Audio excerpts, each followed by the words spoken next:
Hello, Greg. It's a pleasure having you here. First question, isn't total cyber resilience an utopian ambition for every one of us? It is a utopian ambition. It's not a possible one. I would argue that we can do much better than what we are doing.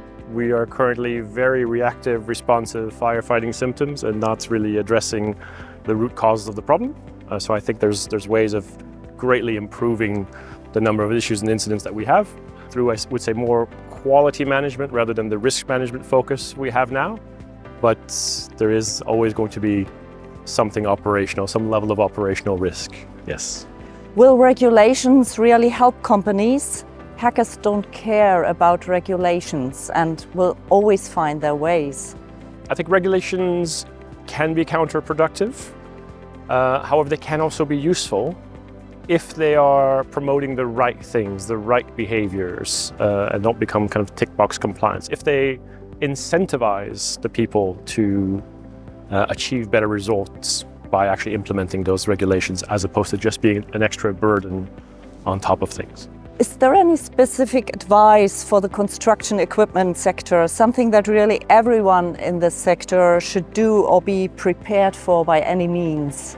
I think the construction sector is interesting because you're obviously dealing with heavy machinery, big projects, potentially fully automated construction sites. So you have potential real harm, loss of life, even the sabotage of how something is built, potentially.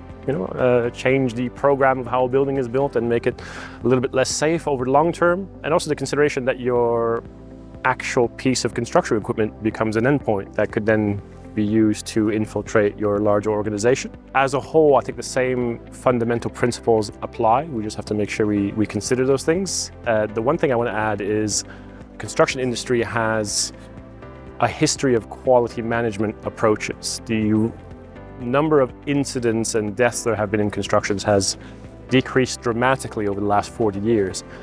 And that, to me, means that the construction industry actually has the know-how on how to mitigate, how to prevent things from happening in the first place.